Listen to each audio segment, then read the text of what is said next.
Praise lord. ప్రభువైన యేసుక్రీస్తు నామములో మరొకసారి మీకు శుభాభివందనాలండి. యూట్యూబ్ వీక్షిస్తున్న వారందరికీ వందనాలు. కూడి ఉన్న సంఘానికి దేవుడి అనుగ్రహించిన బిడ్డలకు కూడా ప్రభువైన యేసుక్రీస్తు నామములో శుభాభివందనాలు తెలియపరుస్తున్నాం.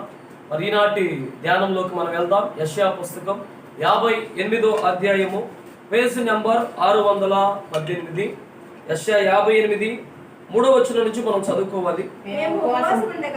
మేము ఉపవాసం ఉండగా నువ్వెందుకు చూడవు?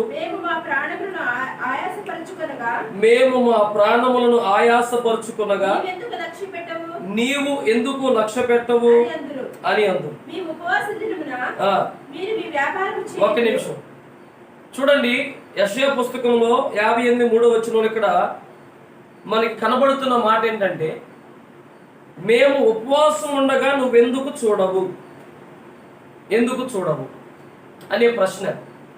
రెండవదిగా, మేము మా ప్రాణములను ఆయాసపరుచుకొనగా నువ్వెందుకు లక్ష్య పెట్టవు అని అందురు. అయితే ఇక్కడ చూడండి, మీరు ఉపవాస దినమున మీరు వ్యాపారం చేయదు. ఈ ప్రభు తర్వాత మాట్లాడుతున్న మాటలు, ప్రవర్త ద్వారా పలికిస్తున్న మాటలు చూడండి. చాలా మంది ఉపవాసం అనేది ఉంటున్నారు. హల్లెలూయా. ఎంతో మంది భక్తులు ఉపవాస ప్రార్థన చేస్తారు. ఉపవాస ప్రార్థన చేసేటప్పుడు ఆ ఉపవాస ప్రార్థనల కంటే దేవుడు చూడట్లేదు. అంటే వారి యొక్క ప్రార్థనకి సమాధానం దొరకడం లేదు. ఎన్నో సంవత్సరాల నుంచి ఉపవాసాలు ఉంటున్నారు కానీ ప్రతిఫలం రావట్లేదు. సరే, వాళ్ళు చేసి ఉపవాసాలు ఉండి ఒక దినాన ప్రశ్న ఏమని వేస్తున్నారంటే, మేము ఉపవాసం ఉండగా నీవు ఎందుకు చూడవు? మేము మా మనసులను మా ప్రాణములను ఆయాసపరుచుకునగా నువ్వెందుకు లక్ష్య పెట్టవు అని అడుగుతున్నప్పుడు కింద ఏం మాట్లాడుతున్నాడు? మీ ఉపవాస దినమున మీరు మీ వ్యాపారము చేయదు. ఒకటి చాలు, ఒక నిమిషం. ఇప్పుడు ఉపవాసం ఉండే వాళ్ళు ఎలా ఉండాలంటే, తలస్నానము చేసి, మత్తయి సువార్తలో అయితే నీవు లోపల ప్రార్థించాలి, నీ గది లోపలికి వెళ్ళని ఉంది. అయితే ఉపవాసాలు ఉండేవాళ్ళు ఎలా ఉంటారంటే, చాలా మంది వారి వ్యాపారాలు చేస్తా ఉపవాసం ఉంటారు. అది కరెక్ట్ అయింది కాదు. ఉపవాసం ఉన్నప్పుడు కరెక్ట్గా ప్రార్థనలో ఉండకుండా వారు ఎలా పడితే అలాగా ఒక 5 నిమిషాలు 10 నిమిషాలు హృదయ అంతరంగాల నుంచి ప్రార్థన చేయకుండా, ప్రార్థన ఉండదు ఉపవాసం ఉన్నామంటారు. అంటే దేవుడికి ఇక్కడ ఏం కావాలంటే, నీ ఉపవాస దినమున నీ ప్రతిష్ట ప్రాముఖ్యం, నువ్వు ప్రార్థన జీవితంలో ఉండటం ప్రాముఖ్యం అక్కడ దేవునికి. నువ్వు ఉపవాసం ఉన్నప్పుడు నువ్వు ఎందుకు చూడవంటే, దేవుడు ఎందుకు చూడంటే కొన్ని లోపాలు ఉంటాయి. కొంతమంది ఉపవాస ప్రార్థనలు అంటారు, ఆ పని ఈ పని చేసుకుంటారు. అవునంటారా కాదంటారా? ఉపవాస ప్రార్థన ఏంటి బ్రదర్ ఈరోజు అంటే, అన్నా ఈరోజు ఉపవాసం అన్నా మంచినీళ్ళు కూడా తాగను అంటారు. మంచిది. మరి మంచినీళ్ళు తాగటం ముఖ్యమా? ఉపవాసం ఉన్నప్పుడు నువ్వు వెళ్ళి దేవుని మందిరంలో కానీ నీ ఇంట్లో కానీ నువ్వు ఎందు నిమిత్తం ఉపవాసం ఉంటున్నావు, అందు నిమిత్తం ప్రార్థన చేయటం ముఖ్యమా? హల్లెలూయా. ఏది ముఖ్యమంటే, ఉపవాసం కంటే ఉపవాసంలో ప్రార్థన ప్రాముఖ్యం. అందుకే అంటున్నాడు ఇక్కడ, మీరు ఉపవాసం ఉన్న దినాన్న వ్యాపారాలు చేసుకుంటున్నారు, బిజినెస్లు చేసుకుంటున్నారు. కొంతమంది ఉపవాసం అని చెప్పి బళ్ళు మీద తిరుగుతారు, కొంతమంది ఉపవాసం అని చెప్పి ఆ ఊరు ఈ ఊరు వెళ్తారు, కొంతమంది ఉపవాసం అని చెప్పి డ్యూటీ అంతా చేసుకొని మన దగ్గర కనపడ్డారు అనుకో, ఆ బ్రదర్ ఏమైనా తీసుకుంటే, లేదన్నా ఈరోజు ఉపవాసం అయితే పనికి ఎందుకు వచ్చావు? ఉపవాసమే మంచిది. ఉపవాసం ఎప్పుడున్నా నీకు పని ఉన్నప్పుడు ఉపవాసం ఉండకూడదు. పని చేయడానికి వీల్లేదు, వ్యాపారం చేయడానికి వీల్లేదు, బిజినెస్ చేయడానికి వీల్లేదు. చాలా మంది లెంట్ డేస్లో ఆ మధ్య ఉపవాసాలు ఉంటారు. కొన్ని సంఘాల వాళ్ళు ఏమంటారంటే, వ్యాపారం చేసుకుంటారు, కొంతమంది పనులు కాడ కనపడతారు, కొంతమంది కంపెనీలో కనపడతారు, ఎక్కడైనా కనపడతారు. ఏంటి సహోదరు అంటే, ఈరోజు ఉపవాసం 40 రోజుల్లో నువ్వు ఆ 40 రోజులు ప్రతిష్ఠించుకొని 40 దినాల్లో రోజుకు 3 గంటలైన ఉపవాస ప్రార్థనలు ఉన్నావంటే లేదు. అందుకనే దేవుడు చూడట్లేదు. ఇక్కడ దేవుడిని ఏమని ప్రశ్నిస్తున్నారంటే, మేము ఉపవాసం ఉంటున్నాం కానీ నువ్వెందుకు చూడవంటే, నువ్వు ఉపవాసం ఉంటున్నావా కానీ నువ్వేం చేస్తున్నావా? వ్యాపారం చేస్తున్నావు. మంచిదే, ఉపవాసం ఉండే వ్యక్తివే, డ్యూటీకి వెళ్తున్నావు, జాబ్ చేసుకున్నావు. జాబ్ చేసుకుని ఉపవాసం ఉండమని ఎవరు చెప్పారు? జాబ్ చేయకుండా జాబు లేని టైంలో నువ్వు ఉపవాసం ఉండి ప్రార్థన చేయాలి. అది అప్పుడు దేవుడు, నువ్వు ఉపవాసం ఉండి దేవుని సన్నిధిలో కన్నీరు కార్చి ప్రార్థన చేస్తుంటే ఖచ్చితంగా దేవుడు ఆలకిస్తాడు. బైబిల్ గ్రంథంలో ఇప్పుడు ఉపవాస ప్రార్థన చేశాడు. మొర్దెకై చేశాడు. ఎలా చేశాడు? దానియేలు చేశాడు. ఎస్తేరు చేసింది, మనకు తెలుసు. అలాగే నెహెమియా చేశాడు. వీళ్ళందరూ ఎలా ఉపవాసాలు ఉన్నారంటే కన్నీరు కార్చి ఏ పని చేసుకుండా తన మనసును వారు కఠినపరచుకోకుండా వాళ్ళతో వీళ్ళతో అసమాధానం ఉంటాం. అది ఉపవాస ప్రార్థన అంటే దేవుడు ఆలకిస్తాడంటే ఖచ్చితంగా ఆలకించడు. హల్లెలూయా. ఈ మనస్తత్వాలు ఎలా ఉన్నాయి అంటే నువ్వెందుకు చూడు, నువ్వెందుకు ఆలకించు డిమాండ్ చేయడం కాదు. అసలు మనం ఉపవాస ప్రార్థన చేసేటప్పుడు ఖచ్చితంగా నీ మనసు కఠినము లేకుండా నీ మనసును మెత్తగా చేసుకుంటున్నావా? ఉపవాసం ఉండేటప్పుడు ప్రేమ కలిగి ఉండి ఉపవాసం ఉంటున్నావా? Praise the lord. ఇవన్నీ ఉన్నాయి వాక్య సత్యాల్లో. నువ్వు ఉపవాసం ఉండేటప్పుడు ఏ వ్యాపారంకి వెళ్ళకుండా స్థల స్నానం చేసి, మత్తయి సువార్త 6:10 ఒకసారి చదవండి. కొత్త నిబంధనలో ఏమని చెప్తున్నాడు? మత్తయి సువార్త 6:10 త్వరగా చదవండి, టైం ఉంది. పరలోకమందున్న మా తండ్రి, నీ నామము పరిశుద్ధపరచబడును గాక, నీ రాజ్యము వచ్చును గాక, నీ చిత్తం పరలోకమందు నెరవేర్చున్నట్లు భూమి యందును నెరవేరును గాక. మా అనుదిన ఆహారము నేడు మాకు దయచేయము. మా రుణస్థులు మేము క్షమించి ఉన్న ప్రకారము మా రుణములను క్షమించము. మమ్మల్ని శోధనలోకి తేక, దుష్టు నుండి మమ్మల్ని తప్పించము. మనుషుల అపరాధమును మీరు క్షమించలేడలా, మీ పరలోకపు తండ్రి మీ అపరాధమును క్షమించును. మీరు మనుషుల అపరాధమును క్షమింపకపోయిన ఎడలా మీ తండ్రి మీ అపరాధమును క్షమింపడు. 17 వచనం. మీరు ఉపవాసము చేయనప్పుడు 16 నుంచి చదవండి. మీరు ఉపవాసం చేయనప్పుడు వేషధారుల వలె దుఃఖముఖులై ఉండుకోండి. తాము ఉపవాసము చేయుచున్నట్లు మనుషులకు కనబడవలనని వారు తమ ముఖములను వికారం చేసుకుందురు. నిశ్చయముగా మీతో చెప్పుచున్నాను, ఉపవాసము చేయుచున్నట్టు మనుషులకు కనబడవలనని కాక రహస్యమందున నీ తండ్రికే కనబడవలనని నీవు ఉపవాసము చేయనప్పుడు నీ తల అంటుకొని నీ ముఖము కడుక్కొను. అప్పుడు రహస్యమందు చూచుచున్న నీ తండ్రి నీకు ప్రతిఫలం ఇచ్చును. హల్లెలూయా చెప్పండి. చూడండి, ఇక్కడ ప్రతిఫలము. ఇక్కడ మనం దేన్ని ఆశిస్తామంటే ఎక్కువగా ప్రతిఫలాన్ని ఆశిస్తాం. అంటే ఈరోజు ఒక ఫలం కావాలి, ప్రతిఫలం కావాలి. ఉపవాసం ఉన్నావు అనుకో, ఇప్పుడు నీకు ప్రతిఫలం కావాలంటే ఇక్కడ ఎన్ని కండిషన్లు చెప్పాడు దేవుడు? యేసుక్రీస్తు వారు ఉపవాసం ద్వారా నీకు ప్రతిఫలాలు కావాలండి. ఎన్ని చెప్పాడు? నువ్వు ఉపవాసం ద్వారా ఎలా ఉండాలి, ఏం చేయాలి? నువ్వు వేషధారంగా ఉండటానికి వీల్లేదు. నువ్వు ఉపవాసం ఉన్నప్పుడు బెక్క ముఖం వేసుకొని, బేద ముఖం వేసుకొని అమాయకురాళ్ళగా నటిస్తే కుదరదు. ఎన్ని లెక్కలోనికి రావు. దేవుడు నీకు ప్రతిఫలం ఇవ్వాలంటే రహస్యమందు నీ తండ్రి చూసినట్లు నీ తలను అడ్డుకొని నీ మొహాన్ని కడుక్కొని నువ్వు వెళ్ళి కన్నీటితో ప్రార్థన చేస్తేనే నీ ఉపవాస ప్రార్థనని ఆలకిస్తాడని దేవుడు ఖచ్చితంగా ఇక్కడ మాట్లాడుతున్నాడు. ఇక్కడ ఏమన్నాడు? ఇంకా మీరు ఉపవాసం ఉన్నప్పుడు ఏమన్నాడు? మీరు ఉపవాసం చేసినప్పుడు వేషధారులు వలె ఉండకూడదు. ఎలా ఉండకూడదు? వేషధారులు అంటే దేవుడు అంట వేషనైనా క్షమిస్తాడు కానీ వేషధారుల్ని క్షమించడు. వేషని క్షమిస్తాడు. వేషధారులు అంటే ఏంటి? ప్రార్థన చేసినట్టు చేయటం, లోకంలో ఉండిపోవటం. వాళ్ళు చూస్తున్నారు, వీళ్ళు చేస్తున్నారని అంటే అందరూ ఉండరని మీరేం అపార్థం చేసుకునే పని లేదు. యూట్యూబ్లో వాళ్ళు కూడా, ఇక్కడ వాళ్ళు కూడా ఎవరు అపార్థం చేసుకోవద్దు. ఇప్పుడు బైబిల్ గ్రంథంలో ఇక్కడ శాస్త్రులు ఉన్నారు, పరిసయ్యులు ఉన్నారు. ఈ పరిసయ్యులు, ఈ శాస్త్రులు ఉపవాసం అంటారు, ప్రార్థనలు అంటారు, వేషధారణ పోదు, వాళ్ళలో అసూయలు పోవు, వాళ్ళలో సాంప్రదాయాలు ఇవన్నీ వాళ్ళలో ఉంటానే ఉంటాయి.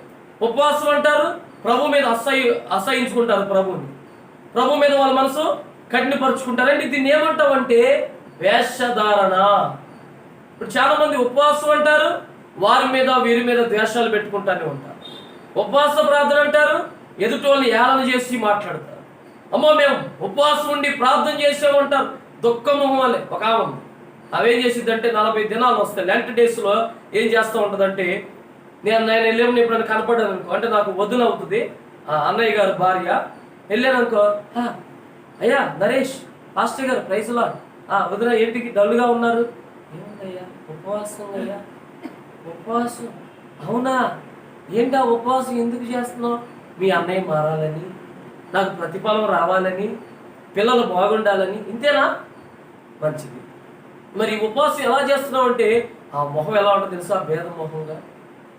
ఎవరికి ఎవరు ఈ లోకంలో, చివరికి యేసే పరలోకములో అన్నంత దీనంగా పెట్టింది మొహం. తీరా చూస్తే ఆ 40 దినాలు లెంట్ డేస్ అవ్వగానే 40 దినాల కన్నా ఎక్కువ సీరియల్ అన్ని ఆ రోజే చూసింది. Praise lord. ఈ 40 దినాలు ఎక్కడెక్కడికి వెళ్ళి మాట్లాడలేదు, ఎవరికి తగులు పెట్టలేదు, గమనించుకొని రాసుకొని మళ్ళీ తగులు పెట్టడం ప్రారంభించేస్తుంది. Praise lord. మళ్ళీ వాళ్ళు నోట్ చేసుకుంటుంది, పలానా ఇంటికి వెళ్ళి నేను వాళ్ళకి గొడవ పెట్టలేదు కదా, మళ్ళీ వాళ్ళ దగ్గరికి వెళ్ళి మాట్లాడాలని, మళ్ళీ అక్కడ గొడవలు అయిపోయింది, ఉపవాసం అయిపోయింది, మళ్ళీ మమతానురాగాలు, మళ్ళీ ఇంకేంటి జెమినీ టీవీ, మా టీవీ, ఇంకా చక్రవాహనం, ఇంకా ఇంకేదో వాహనం, ఇంకోటి ఏంటిది ఆలు మొగలు, ఇవన్నీ మళ్ళీ వరుస పెట్టుకొని క్రమం పెట్టుకొని ఈ 40 దినాలు అయినా అడుగుతా ఉండమా ఎన్ని ఎపిసోడ్లు అయినాయి, ఎంతవరకు వచ్చింది, ఆ వ్యక్తి ఏం చేశాడు, ఈ ఎవరినంతా ఇల్లు అడగటం శ్రద్ధగా. ఇది ఉపవాసమా? 40 దినాలు అయిపోయినాక మా సహోదరుడు వచ్చి 40 రోజులు సరిపడు కోటింగ్ వేసి వెళ్ళేవాడు.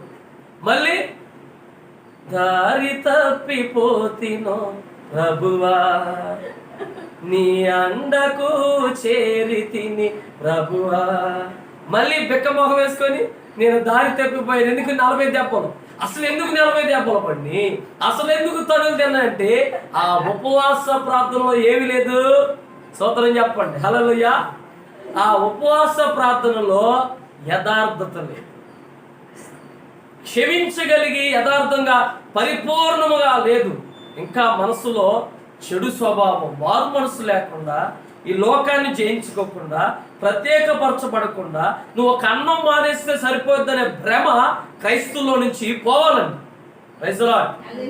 ఒక అన్నం నీళ్లు మానేస్తే ప్రార్థన ఆలకించబడిద్దన్నంత అది ఒక అలవాటును తప్పాలి, ప్రజలు తెలుసుకోవాలి. ఇక్కడ యెషయా గ్రంథంలో చెప్తున్న మాట ఏంటంటే, నువ్వు ఉపవాసం ఉన్నప్పుడు వేషధారణ అనేది ఉండకూడదు, 2 మనసులు ఉండటానికి వీల్లేదు, దుఃఖమోహం ఉండటానికి వీల్లేదు.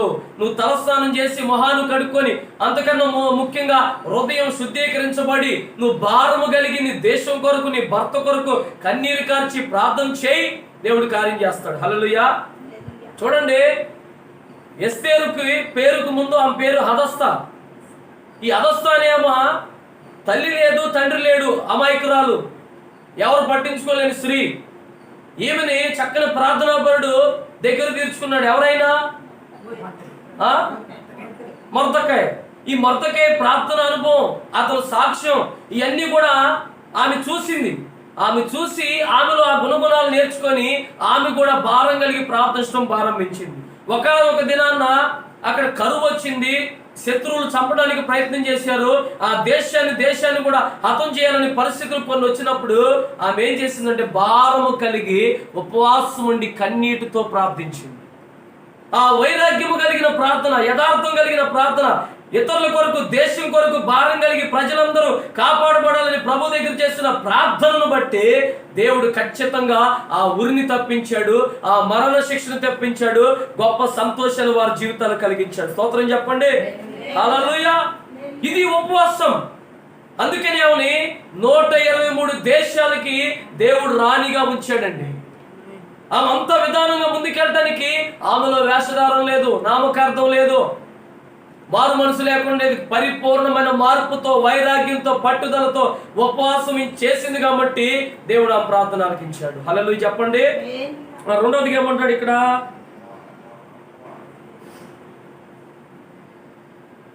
మీ పనివారి చేత మీరు కఠినముగా పనిచేయదు, మీరు కలహపడుచు. ఇది కొద్ది జాగ్రత్తగా వినండి. కలహపడుచు, వివాదము చేయొచ్చు, అన్యాయముగా గుద్దులాడుచు ఉపవాసముందురు. మీ కంఠధ్వని పరమున వినబడినట్లుగా మీరెప్పుడు ఉపవాసం ఉండరు. అట్టి ఉపవాసం నాకు అనుకూలమా? మనుషుడు తన ప్రాణమును బాధపరచుకొనవలసిన దినము అట్టిదేనా? ఒకడు వాడు జమ్ము వలె తల ఉంచుకొని గోని పట్ట కట్టుకొని బూడిద పరుచుకొని కూర్చుండుట ఉపవాసమా? అట్టి ఉపవాసము యెహోవాకు ప్రీతికరమని మీరు అనుకుందురా? దుర్మార్గులు కట్టిన కట్లను విప్పుటయు, చూడండి, దుర్మార్గులు కట్టిన కట్లు విప్పుటయు, కాడిమాను మోకాలు తీయుటయు, బాధింపబడిన వారిని విడిపించుటయు, ప్రతి కాడి విరగొట్టుటయు నేను ఏర్పరచుకున్న ఉపవాసము కదా. నీ ఆహారం ఆకలి కొనిన వారికి పెట్టుము. చూడండి, మీ రక్త సంబంధికి ముఖము తప్పించుకుంటుటయు, దిక్కుమాల బేదలను ఇంట చేర్చుకున్నటయు, వస్త్రహీనుడు అనగా వస్త్రము లేనివాడు నీకు కనబడినప్పుడు వానికి వస్త్రములు ఇచ్చుటయు, ఇదియే కదా నాకు ఇష్టమైన ఉపవాసము. హల్లెలూయా చెప్తారండి. దేవునికి ఇష్టమైన ఉపవాసం ఏంటంట అక్కడ క్లియర్ గా చెప్పాడు. ఉపవాసం ఉండేవాళ్ళు కలహాలు పడకూడదు, ఉపవాసం ఉండేవారు వివాదాలు పెట్టుకోకూడదు, ఉపవాసం ఉండేవారు అన్యాయంగా గుద్దులాడకూడదు, అంటే అన్యాయ తీర్పులు ఉండకూడదు, కలహాలు. ఉపవాసం ఉండి మరీ కొట్టుకుంటారు కొన్ని చోట్ల, అవునంటారా? ఉపవాసం ఉండి మరీ పోట్లాడుకుంటారు కొన్ని చోట్ల. ఎన్ని ఉపవాసాలు ఉంటారు, ఎన్ని ఉపవాసాలు చేస్తుంటారు. అసలు ఉపవాసానికి దేవుడు మెచ్చే ఉపవాసం ఇవన్నీ తెలుసుకోకుండా, దేవా నేను 6 నెలలు ఉపవాసం ఉన్నా, 10 నెలలు ఉపవాసం ఉన్నా, సంవత్సరం ఉపవాసం ఉన్నా. ఒక ఆమె అంటుంది నన్ను బాగా సీరియస్గా వచ్చి, పాస్టర్ గారు చెప్పండి అమ్మగారు, మా అయితే ఎస్తేరు 3 రోజులు ఉపవాసం ఉందేమో, అంతేనా? నేను నెలకొచ్చి 3 వారాలు ఉపవాసం ఉన్నానంటే 21 రోజు, అంటే దానియేలు ఉపవాస ప్రార్థన, అంటే దానియేలే 21 రోజు చేశాడు. ఆమె అర్థం చూడండి అమ్మ, జాగ్రత్తగా శ్రద్ధగా మాటలు వినండి, తర్వాత మాట్లాడుకుందాం. దానియేలు 21 రోజే ఉపవాసం ఉన్నాడు, నేను నెలకొచ్చేపటికి 3 వారాలు ఉంటున్నాను. హల్లెలూయా, అంటే 21 రోజు. ఇట్లా కంటిన్యూగా నేను ఉంటున్నాను కదా, మరి ఎందుకు నా ప్రార్థన ఆలకించట్లేదు? ఎందుకు నా ప్రార్థనకి సమాధానం రావటం లేదు? Praise the lord. ఎందుకు నా మొర దేవుడు ఆలకించట్లేదు? అమ్మా వినండి, ఎందుకు నా మొర ఆలకించట్లేదు అని ప్రస్తావం నా దగ్గర కనబడింది. ఆ ప్రస్తావం నా దగ్గర కనబడినప్పుడు మీరు జాగ్రత్తగా వినండి. ఆమెలో కనపడుతుంది ఏంటంటే ఆమె అన్యాయస్తురాలు. ఎవరు ఆమె? అన్యాయస్తురాలు. ఆమె చెప్పినాక నేను గమనించాను, ఆమె గురించి ప్రార్థన చేశాను. రియల్ గా జరిగింది. వారి వాతావరణాన్ని గమనిస్తే ఆమె ఇంట్లో కోడలతో సమాధాన పడదు, ఇంట్లో కోడల్ని ఏగనీదు, ఇంట్లో కోడల్ని ఒకలాగా కూతురుని ఒకలాగా చూసిద్ది. ఆ మనస్తత్వం మంచిది కాదు. సీరియల్ చూస్తూ ఉంటది, భర్తని వేధిస్తూ ఉంటది, గాయపరిచే మాటలు మాట్లాడుతూ ఉంటది. పక్కింటోడి కోడి వచ్చిందనుకో, మా అయ్యగారి కోడి, పనికి మాలిన కోడి అని కోడి మీద పెట్టి మనుషులను తిట్టే మనస్తత్వం ఆమెలో ఉంది. ఈ చెత్తంతా ఆమెలో ఉండి ఆమె ఏమని అడుగుతుంది తెలుసా? నేను ఉపవాసం ఉండగా దేవుడు ఎందుకు చూడట్లేదు? అసలు నువ్వు ఉపవాసం ఎందుకు ఉన్నావు? ఎందుకని ఉన్నావు ఉపవాసం? ఉపవాసం ముఖ్యమా? నీకు మారు మనసు ముఖ్యమా? నీవు దేవునికి సరైన మనసు లేకుండా, దేవునికి అనుసంధానమైన గుణాలు నీలో లేకుండా ఒక అన్నపానాలు మర్చుకోవడం వల్ల ఉపవాసం లేదు. అందుకే నేను అన్నాను, యెషయా పుస్తకం 58వ అధ్యాయం. ఇప్పుడు నేను చెప్పాను అనుకో, ఏంటి నేను ఎలా చెప్పాడు? ఇలా ఎలా అయిందంటే, ఖండించి గద్దించి మాట్లాడితే ఆ వ్యక్తి మీద ఏదో ఒక కోపాన్ని ద్వేషాన్ని పెట్టుకుంటారు. ఇది వాక్యమే ఆలోచించట్లా ఈ రోజులో విశ్వాసులు. ఎందుకంటే నానా విధములైన అద్భుతమైన బోధలు వచ్చింది, వారికి అనుకూలమైన బోధకులు వచ్చారు, వాళ్ళకి అనుకూలమైన ప్రసంగాలు వచ్చింది. ఒక ఆమె ఏం కోరుకుంటుంది తెలుసు? వెళ్ళిన కానించి ఎగరటం, గంతులు, అభిషేకం ఆమె అదే కోరుకుంటుంది. అలాంటి బోధకుని ఏర్పరచుకుంది. అక్కడ ఖండించడం ఉండదు, గద్దించడం ఉండదు, క్రమశిక్షణ ఉండదు. అక్కడ ఏంటంటే ఓకాడికి అభిషేకం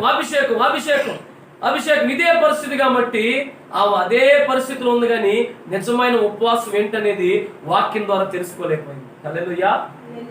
చూడండి ప్రియమైన దేవుని బిడ్డలారా, నీవు ఉపవాసం ఉండేటప్పుడంట నువ్వు కలహపడటానికి వీల్లేదు. అంటే కలహాలకు దూరంగా ఉండాలి, కొట్లాట్లకు దూరంగా ఉండాలి. నీ దగ్గర పని వాళ్ళు ఉంటే వారి మీద నువ్వు కఠినంగా మాట్లాడటానికి వీల్లేదు. నీ మనసు మెత్తదిగా ఉన్న తర్వాతే నువ్వు ఉపవాసం చేయాలి. హల్లెలూయా. చూడండి, రాజుల పుస్తకం 2వ రాజుల పుస్తకం అనుకుంటా 11వ అధ్యాయం ఒకసారి చదవండి. నేను అక్కడ ఒక వ్యక్తి గురించి చదివి వినిపిస్తాను, తర్వాత ముందుకు వెళ్తాను. అయిపోయిందా? 5 నిమిషాలు. సరే, పార్ట్ 2గా ప్రభు చిత్తం అయితే దీని గురించి నేను మాట్లాడతాను. ఒక్క విషయం నేను చెప్పేసి ముందుకెళ్తాను. చూడండి, ఉపవాసం ఉండే వ్యక్తులు ఇక్కడ మనం చదువుకున్నాం. మీరు కలహపడుచు వివాదములు చేయొచ్చు, అన్యాయంగా ఉంటున్నారు. ఇప్పుడు ఈ 2 విషయాలు తెలుసుకుంటాం. అంటే ఉపవాసం ఉండే వాళ్ళు కలహాలకు దూరంగా ఉండాలి. ఇంకోటి, అన్యాయమైన తీర్పులకి దూరంగా ఉండాలి. అన్యాయమైన తీర్పులకి దూరంగా ఉండాలి. హల్లెలూయా. నీ ఒకవేళ నీ మీద బాగా వినండి, ఉపవాసం ఉండే వ్యక్తులు లోకస్తుల గురించి, సంఘానికి వెలుపట్టుకున్న వారి గురించి నేను మాట్లాడట్లేదు. నీ ఒకవేళ ఉపవాసం ఉన్నప్పుడు ఎదుటి వాళ్ళు నీ మీద అన్యాయమైన తీర్పు, న్యాయం నీ మీద వేసినప్పటికీ నీవు అన్యాయమైన తీర్పు తీర్చడానికి, అన్యాయంగా నువ్వు వారి మీద ఆలోచించడానికి వీల్లేదు. రెండవదిగా, నీ మనస్సు కఠినపరచుకోకూడదు. మనసు కఠినపరచుకోవడం అంటే తెలుసు కదా, కొంతమంది మనసులో రాయిలాగుండి ఎంత ఉపవాస ప్రార్థన చేసినా వారిలో ప్రేమ అనేది ఉండదు, క్షమించే మనసు రాదు. అరే నిన్నటి దినాన్ని అయిపోయింది, ఈరోజు మేము ఐక్యతగా ఉండాలి, ఈరోజు ప్రేమ, ఇలా అన్నీ కాకుండా తోముకుంటా ఉంటారు. మరలా బైబిల్ కొంతమంది ఇలా పెట్టుకుంటారు, ఇలా పెట్టుకొని వెళ్తా ఉంటారు.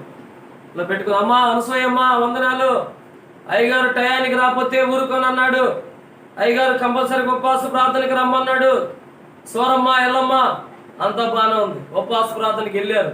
వచ్చేటప్పుడు అదే సోరమ్మ, అదే ఎల్లమ్మ, అదే పుల్లమ్మకి గొడవైంది. హల్లెలూయా. అదే ఎల్లమ్మ, అదే పుల్లమ్మ గొడవయ్యి ఆలయంలో మందిరానికి వెళ్ళినప్పుడు ఎక్కువగా ప్రార్థన చేసిన ఆమె ఎవరండి? అనసూయమ్మ. ఈ అనసూయమ్మ ఏం చేసింది తెలుసా? వివాదం పెట్టుకుంది. వాళ్ళిద్దరి మీద వివాదం పెట్టుకొని, ఏంటి ఈరోజు అట్ట చెప్పాడు వాక్యం, ఈరోజు ఎట్లా జరిగింది ఏంటి అంటే, నేను ఇట్లున్నానా, నా జీవితం ఎలా ఉందా ఏంటి అది చెప్పడం ఏంటి, నేను ఏడకి రాను, వేరే చోటకి వెళ్తాను, నేను అది చేస్తాను మాట్లాడింది అని వాళ్ళకి గొడవలు రేగినాయి. చూడండి, అక్కడ వెళ్ళి ఉన్నది ఏంటిదే? ఉపవాసం. ఇంకా చాలా విషయాలు ఉన్నాయి యెషయా గ్రంథంలో. ప్రభుచిత్తం అయితే పార్ట్ 2గా నేను చెప్తాను దీని విషయంలో. ఈ విమర్శ తగ్గాయి కాదండి, ఉపవాసం ఉండేవారి జీవితాలు మనం చూస్తున్నాం. ఉపవాస ప్రార్థనలు అంటున్నారు కానీ ఇంట్లో కలహాలే, ఇంట్లో కోపాలే, బయట కోపాలే, బయట కలహాలే. అలాంటప్పుడు నీ ఉపవాసాన్ని, నా ఉపవాసాన్ని ప్రభు ఎందుకు ఆలకిస్తాడండి?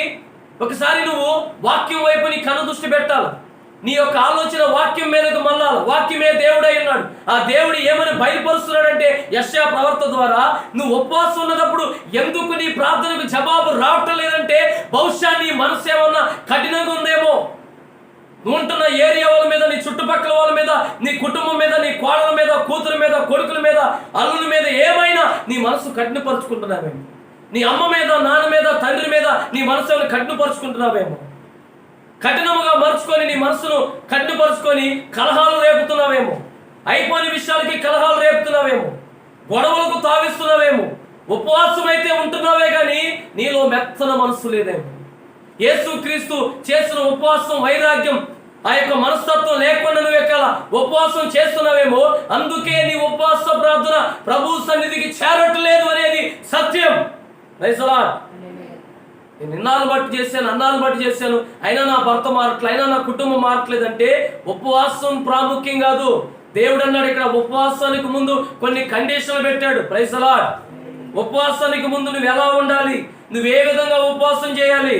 నువ్వు ఉపవాసం చేసేటప్పుడు ఉపవాసం చేయటం కన్నా ఉపవాసం చేసే మనిషి దేవునికి ముఖ్యం. Praise the lord. ఆ మనిషి సాక్ష్యం దేవునికి ముఖ్యం. ఆ ఉపవాసం చేసే వ్యక్తి వాక్యానుసారంగా ఉపవాసం ఉంటున్నాడా? ఎన్ని బాధలు వచ్చినప్పటికీ హృదయంలో ప్రేమతో నింపబడే ప్రభు మనసు కలిగి ఉపవాసం చేస్తున్నాడా? ఇది కావాలి. ఇలాంటి ఉపవాసాన్ని అయితేనే దేవుడు అంగీకరిస్తాడు. ఇంకా చాలా విషయాలు ఉన్నాయండి ఉపవాసాల గురించి. ప్రభు చిత్తం అయితే నెక్స్ట్ ఆదివారంలో ఆ సబ్జెక్ట్ గురించి మనం మాట్లాడుకుందాం. ఖచ్చితంగా యూట్యూబ్ వాక్యాలను మీరు వీక్షిస్తూ ఉండండి, ఫోన్ చేస్తూ ఉండండి. ఖచ్చితంగా ఈ మెసేజ్ని మీరు కంటిన్యూగా వినండి. ఉపవాస ప్రార్థనలో యెషయా 58:3 మాత్రమే, 3-4 వచనాలు మాత్రమే మీకు కొంచెం నేను తెలియపరిచాను. సమయం లేదు కాబట్టి ప్రభుచిత్తం అయితే ఆదివారం పార్ట్ 2గా ఇదే భాగంలో 2వ భాగముగా మీకు ఈ వాక్య సబ్జెక్ట్ నేను అందజేస్తాను. ఈ పరిచర్య కొరకు ప్రార్థన చేయండి, సంఘం కొరకు ప్రార్థన చేయండి, దేశం కొరకు ప్రార్థన చేయండి. ప్రాముఖ్యంగా ఎవరెవరైతే ఉపవాసాలు ఉంటున్నారో వాళ్ళు దయచేసి కలహాలని పడమాకండి. ఎవరెవరైతే ఉపవాసాలు ఉంటున్నారో చేతులెత్తి వారికి హృదయపూర్వకంగా నేను చెప్పుకునేది ఏంటంటే, మీ ఉపవాసం కన్నా దేవుడు మీలో మంచి మనసును కోరుకుంటున్నాడు. మీరు ఉపవాసం కన్నా మీ కుటుంబంతో ప్రేమగా ప్రీతిగా మాట్లాడటం దేవుడు కోరుకుంటున్నాడు. దేవుడు ఉపవాసం కన్నా మీ మనసులను కఠినపరుచుకోవద్దు అంటున్నారు. మీరు ఒకరు ఆఫీసర్లు అయితే, మీరు ఒకరు ఎంప్లాయీలు అయితే, మీ దగ్గర 10 మంది పని వాళ్ళు ఉంటే ఉపవాసం ఉంటూ కూడా నీ మనసును కఠినపరుచుకోకూడదని దేవుడు చెప్తున్నాడండి. కుటుంబస్తులైతే కుటుంబస్తులు చెప్తున్నాడు, ఉపవాసం ఉండేటప్పుడు మీరు కలహాలైనవి పెట్టుకోకుండా, లోపల ఏ కల్మషం లేకుండా, లోపల ఎలాంటి అసూయ అనే దాంతో లేకుండా ఈ యొక్క అన్ని కూడా తీసివేసుకొని యేసుక్రీస్తు యొక్క మనసు కలిగి దానియేలు వలె నీవు ఎన్ని సమస్యలు కష్టాలు వచ్చినప్పటికీ ఆ ఏకాత్మ మనసు కలిగి నువ్వు ఉపవాసం చేస్తేనే ఖచ్చితంగా నీ ఉపవాస ప్రార్థన ద్వారా దేవుడు నీకు జవాబు ఇవ్వటమే కాదు, నీకు ఆరోగ్యం ఇట్టే కాదు, నువ్వు దేని కొరకు చేస్తున్నావో అంతకంతకు దేవుడు నిన్ను వర్ధిల్లింప చేసి నిన్ను విష్ణురాలుగా ప్రభు చేసుకుంటాడు. Praise the lord. అట్టి కృపలో ప్రభు మనందరినీ నింపునుగాక. ఈ వాక్యం వింటున్న మీ అందరినీ దేవుడు దీవించునుగాక. చిన్న ప్రార్థన చేసుకుందాం. మహిమ కలిగిన తండ్రి, కృప కలిగిన యేసయ్య మీకు వందనాలు. ఈనాటి ఉపవాస ప్రార్థనలో యెషయా గ్రంథం 58:3-4 వచనాలు ఏ విధమైన ఉపవాసం ఉండాలి, ఉపవాసం ఉంటున్న విశ్వాసులే కానీ, దైవజనులే కానీ, మరి సువార్థికులే కానీ, కాపర్లే కానీ, పెద్దలే కానీ అందరూ ఉపవాసం ఉండాలనేది ఆశ. ఉపవాసం ద్వారా ఎన్నో గొప్ప కార్యాలు ప్రవర్తన ఎడల, భక్తుల ఎడల జరిగింది.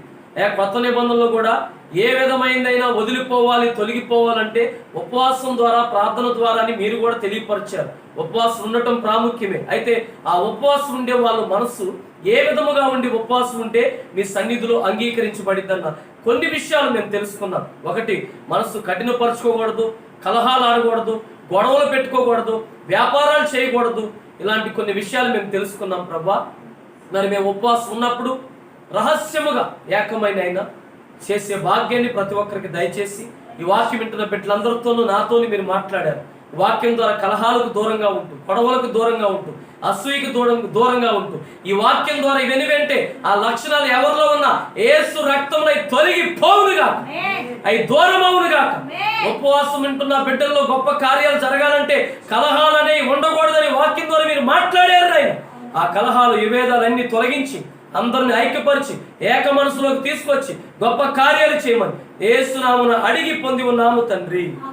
ఆమేన్. అందరికీ ప్రభువైన యేసుక్రీస్తు నామములో వందనాలు.